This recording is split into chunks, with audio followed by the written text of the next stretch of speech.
Welcome back to your channel Tripitak. अभी हम लोग जो पढ़ने जा रहे हैं, तो कल हम लोग जिस बारे में पढ़े थे वो था लिथोस्फेयर, जिसमें हमने लिथोस्फेयर में क्या क्या होता है, क्रस्ट सॉइल होता है। अब क्रस्ट माने भूपरपट्टी होता है, सॉइल माने मिट्टी होता है। भूपरपट्टी के ऊपर एक परत बिछा रहता है, वो मिट्टी है। दोनों को मिला के लिथोस्फेयर होता है, यानी स्थल मंडल। अब बात करते हैं आगे का। आगे का क्या बात है, तो देखिए जो हमारा लिथोस्फेयर है उस पे दो चीज पाया जाता है। एक तो आपका क्या पाया जाता है, कंटिनेंट। कंटिनेंट मतलब क्या होता है बाबू, तो कंटिनेंट का मतलब होता है एस्पिरेंट्स, महाद्वीप, और जबकि ओशन, दो ही चीज पाया जाता है। मुख्य रूप से क्या पाया जाता है, उसके अलावा नदी, दुनिया जहान सब चीज पाया जाता है। हम बताए थे कि नदी ओशियानिक प्लेट पे नहीं पाया जाता है, नदी कंटिनेंटल प्लेट पे ही पाया जाता है। ये बात हम आप लोगों को पहले ही बता चुके हैं, ठीक है।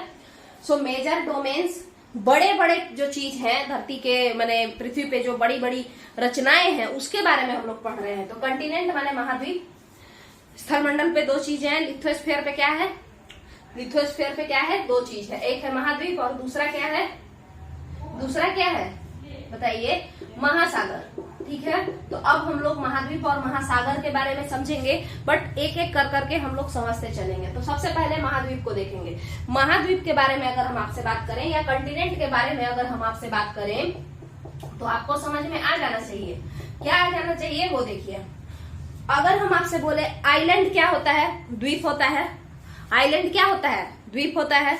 तो जब कोई छोटा सा बॉडी, छोटा सा लैंड बॉडी, छोटा सा लैंड मास, छोटा सा स्थलीय जो निकाय है, अगर वो चारों ओर से पानी से घिरा हुआ हो, अगर वो चारों ओर से पानी से घिरा हुआ हो तो हम उसे द्वीप कहते हैं, इंग्लिश में आइलैंड कहते हैं, ठीक है। मगर वही अगर कोई बहुत बड़ा सा बॉडी है, बहुत बड़ा सा बॉडी है और चारों ओर से पानी से घिरा हुआ है तो हम उसे द्वीप ना कह के महाद्वीप कहते हैं। हम उसे द्वीप ना कह के क्या कह देते हैं, महाद्वीप कह देते हैं। यहाँ तक का अगर आपका क्लियर है कि हम कंटिनेंट किसको कहते हैं, तो आप बताइए।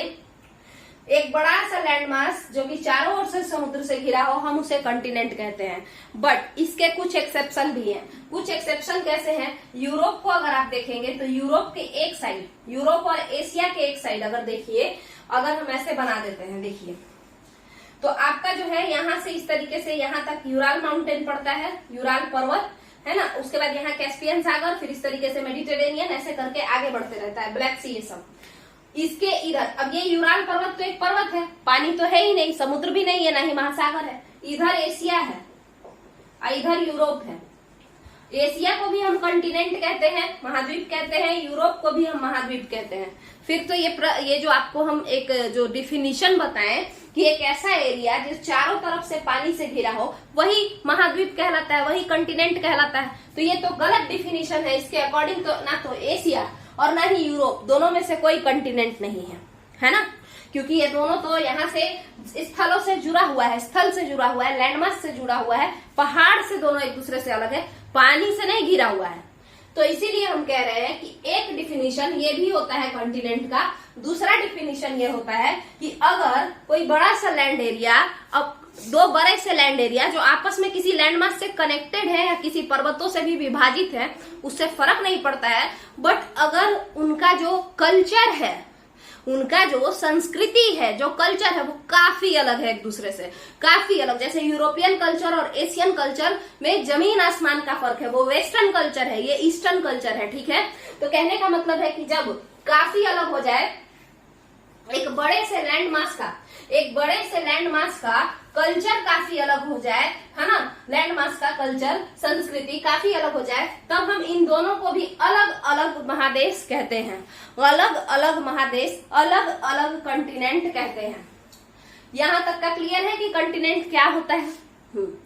इसके अलावा क्या कंटिनेंट जितने भी हैं सब आपस में जुड़े हुए हैं, क्या कंटिनेंट जितने भी हैं सब आपस में जुड़े हुए हैं। तो पहले के जमाना में अगर आप लोग देखेंगे, पहले के जमाना में कुछ इस तरीके का जो है शेप था। ये अर्थ है,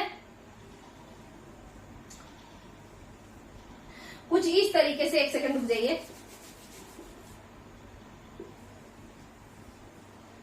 कुछ इस शेप में था। पूरा का पूरा जो आपका जो कंटिनेंट है, जितने भी महादेश थे वो सब एक जगह जुड़े हुए थे, और इस पूरे महादेश को हम लोग पेंजिया कहते थे। क्या कहते थे, पेंजिया, PANGEA, पेंजिया कहते थे। जबकि जो ये पूरा बाकी जगह पे पानी पानी था, ठीक है, सारे जगह पे पानी था, और ये जो पानी था ये पेंथेल्सा कहलाता था, पेंथेल्सा कहलाता था, ठीक है। ये क्या कहलाता था? PAN, N फॉर नेहा, ठीक है, तो PAN और फिर THALSA, पेंथेल्सा कहलाता था, और ये पेंजिया कहलाता था। जो एरिया पहले के जमाने में पूरा का पूरा कंटिनेंट, पूरा का पूरा महादेश जुड़ा हुआ था, और उस पूरे बड़े से पत्थर को हम क्या कहते थे? तो उस पत्थर को हम पेंजिया कहते थे, ठीक है। पूरे के पूरे लैंडमास को, एशिया, अफ्रीका सब एक साथ जुड़ा हुआ था, ठीक है। गोंडवाना लैंड और यूरेशिया ऐसे करके बोला, लॉरेशिया और गोंडवाना लैंड ये बोला जाता था, ठीक है। अब बात करते हैं आपको हम, ये पूरा पहले पेंजिया था, ये पूरा सारा का सारा कंटिनेंट जुड़ा हुआ था, है ना, और ये बड़ा सा पत्थर पर पेंजिया कहलाता था। बाद में ये दोनों, ये वाला टूट गया दो टुकड़ा में, ऐसे और ऐसे, अभी बीच में पानी ही था, तो ये वाला जो था ये लॉरेशिया कहलाया, और ये वाला जो था वो गोंडवाना लैंड कहलाया। वो सब के बारे में हम लोग को नहीं जानना है। फिर धीरे धीरे सब आपस में ये सभी टूट टूट के 7 कंटिनेंट बना दिया। कितने महादेश बना दिया? 7 महादेश बना दिया। तो ये तो इसका ओरिजिन है। मगर क्या महासागर अलग अलग हुए हैं क्या? महासागर अलग अलग नहीं हुए। हम लोग भले ही नाम अलग अलग दिए हैं, बट जितने भी महासागर हैं, सागर है, जितना भी पानी है, वो सब एक दूसरे से जुड़ा हुआ है। कहीं ना कहीं जाके वो सारे के सारे एक दूसरे से जुड़ जाते हैं, जो भी महासागर और सागर है। यहाँ तक कि नदियां भी, ज्यादातर नदियां जाके सागर में गिर जाती है, समुद्र में, है ना। तो वो बात है, ठीक है। जैसे अगर आप बात देखिए पैसिफिक ओशन को आप देख लीजिए, तो पैसिफिक ओशन जो है नीचे आने के बाद आप साउथ अमेरिका को क्रॉस कीजिए, तो उसके बाद पैसिफिक ओशन इंडियन ओशन से मिल जाता है, ये साउदर्न ओशन से मिल जाता है। उसके बाद फिर अगर आप देखिए तो साउदर्न ओशन का थोड़ा आप, जैसे आप लोग यहाँ समझिए, हमने कहा कि कंटिनेंट अलग अलग हो चुके हैं, टूट चुके हैं, यानी पेंजिया जो था, जो कि एक साथ था, जो स्थल था, वो टूट गया है, वो अलग अलग हो गया है, टूट टाट के, और 7 महाद्वीप बना दिया है। मगर अगर हम महासागरों की बात करें तो भले ही कंटिनेंट के टूटने के वजह से पानी इधर उधर से घिर गया है, बट अदरवाइज अगर आप देखें तो यहाँ इंडियन ओशन अगर ऐसे है, यहाँ अगर इंडियन ओशन है, ठीक है, इंडियन ओशन ये भारत है, तो फिर यहाँ पे अरब सागर है, इसका भी पानी इसमें मिल जाएगा। फिर यहाँ पे आपका बे ऑफ बंगाल है, तो ये भी जाके जुड़ जाता है, इधर से भी, तो यहाँ से भी पानी जाके जुड़ जाएगा। यानी सारे के सारे पानी एक दूसरे से जुड़े हुए हैं, ओशन एक दूसरे से अलग नहीं है। हाँ, ये बात सही है कि यहाँ पे कोई लैंडमास आकर खड़ा हो जाता है तो पानी यहाँ तक रुक जाता है, फिर इधर से मुड़ के इधर मिल जाता है, ऐसे हो सकता है। बट ऐसा नहीं है कि ये अलग है, सारे एक दूसरे से मिले हुए हैं। आपका ये क्लियर है? तो अब हम लोग पहला जो शुरू करने जा रहे हैं, आज हम लोग कंटिनेंट को देखेंगे, उसमें हम पहले कंटिनेंट की बात करेंगे। बट आपको जानना है सबसे बड़ा कंटिनेंट कौन सा है। आपको क्या जानना है? सबसे बड़ा कंटिनेंट कौन सा है। तो इसके बारे में हर इंसान जानता है कि एशिया ही सबसे बड़ा कंटिनेंट है। इसके बारे में कौन नहीं जानता है कि एशिया ही सबसे बड़ा कंटिनेंट है? तो वो तो ठीक है, बट हम लोग रैंक को समझेंगे, रैंक को, ठीक है। चलिए, तो सबसे पहले हम रैंक देखेंगे। तो यहां देखिए, आन साया, इसको याद रखने का एक ट्रिक हम ऐसे ही बनाए हैं। सबसे पहला है एशिया, यहां पे हम लिख देते हैं आन साई आ। जैसे इसको हम इसलिए देखिए, कहना है, देखिए कोई साई इंसान है, साई मतलब शर्मीला इंसान है, और वो आ नहीं रहा है, तो बोलेंगे आना साया, ठीक है। चलिए, तो ए फॉर एशिया है, ए से फिर अफ्रीका है, यानी सबसे बड़ा कंटिनेंट, सबसे बड़ा महाद्वीप कौन है? एशिया है। उसके बाद सबसे, इसके बाद सेकेंड नंबर का बड़ा अफ्रीका है। उसके बाद तीसरे नंबर का बड़ा नॉर्थ अमेरिका। तीसरे नंबर का बड़ा कौन है? North America. चौथे नंबर का सबसे बड़ा जो कंटिनेंट है, सबसे बड़ा जो स्थल है, लैंडमास है, वो कौन है? South America. वो क्या है? साउथ अमेरिका, दक्षिणी अमेरिका, उत्तरी अमेरिका। इसके बाद कौन है? अंटार्कटिका, ठीक है। इसके बाद कौन है? ये यूरोप। और सबसे छोटा कौन है? ऑस्ट्रेलिया। सबसे छोटा कौन है? ऑस्ट्रेलिया, ठीक है। ऑस्ट्रेलिया भी चारों ओर से पानी से घिरा हुआ है, जैसा कि आपको पता है ना। तो ऑस्ट्रेलिया चारों ओर से पानी से घिरा हुआ है, तो इसको हम लोग क्या बोलते हैं? द्वीपीय महाद्वीप। क्या बोलते हैं? द्वीपीय। देखिए मेरा जो हिंदी इंग्लिश है उसका बंटाधार है, मतलब लिटरेचर का बंटाधार है, बाकी समझ में आता है ना। तो समझते हैं, द्वीपीय महाद्वीप इसको कहते हैं, यानी आइलैंड कंटिनेंट। क्यों आइलैंड कंटिनेंट? क्योंकि ये जो है कैसा है? चारों ओर से पानी से घिरा हुआ है। क्लियर है? सबसे छोटा कौन है? ऑस्ट्रेलिया है। तो इस वाले क्रोनोलॉजी को आपको याद रख लेना है आंसाइक से, ठीक है। और जो भी आता है उस तरीके से आप लोग को बस याद रखना है, चाहे जिस भी ट्रिक से याद रखिए। अब जो सबसे बड़ा कंटिनेंट है, सब लोग सबसे बड़े इंसान का ही बात करते हैं, तो हम लोग सबसे पहले एशिया से ही तो शुरू करेंगे ना। एशिया के बारे में अगर हम आपसे बात करें तो एशिया पूरे लैंडमास का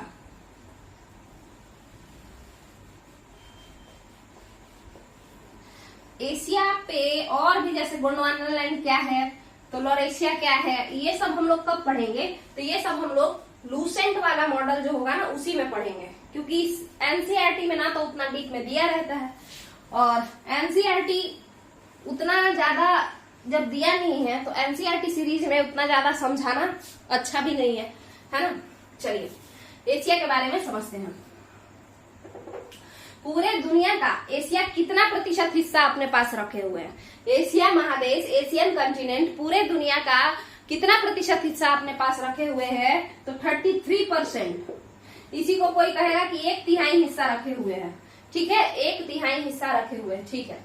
ये एशिया शब्द किससे निकला है? आंसू से।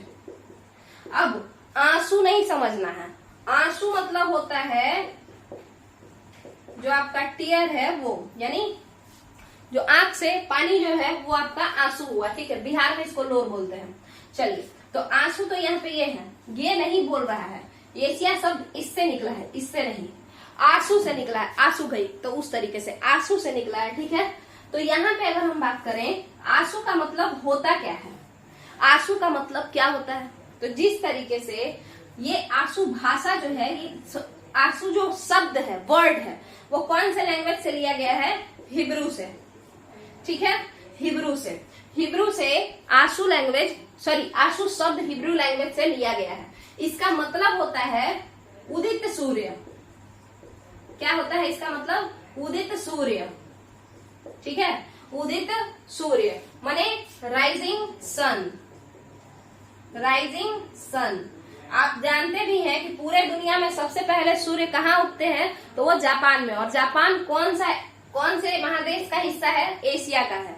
यहाँ तक का क्लियर है? इसके अलावा हम लोग को बात क्या करना है? रैंक के मामले में एशिया पहले स्थान पे है। लोकेशन समझाते हैं। अगर हम आपसे लोकेशन की बात करें तो शुरू करते हैं। अगर हम लोग लोकेशन की बात करें, लोकेशन की अगर हम बात करते हैं तो लोकेशन समझते हैं। एशिया का जो लोकेशन है, अगर ये दुनिया है, अगर ये ग्लोब है, अर्थ है, तो एशिया कहीं इधर है, ठीक है। तो अब आपको समझाना क्या है कि आपको बनाना है location north, south, east, west. तो एशिया आपके दुनिया में किधर आ रहा है भाई? तो कहीं ना कहीं ऊपर की ओर आ रहा है, यानी नॉर्थ में। इसके अलावा इधर साइड है, उधर साइड नहीं है, इधर साइड है, यानी ईस्ट में है, यानी एशिया कहीं इधर है।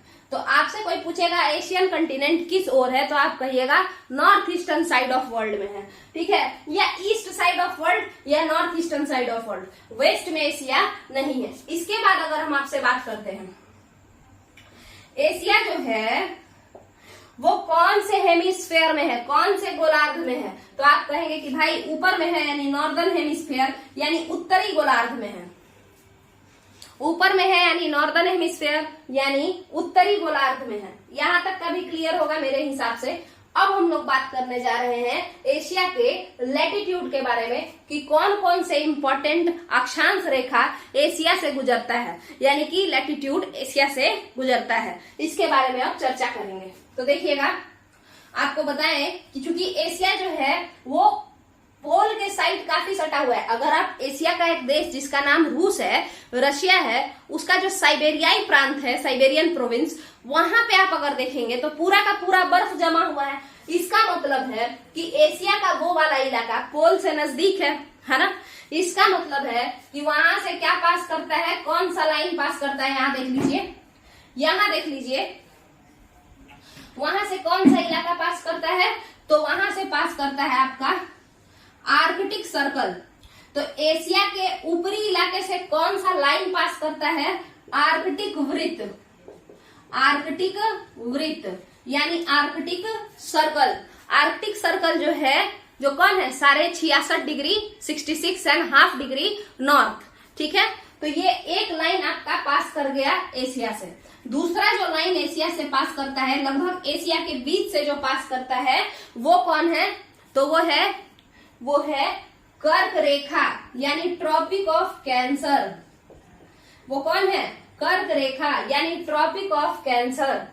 इसके बाद तीसरा जो लाइन एशिया से पास करता है वो है आपका इक्वेटर।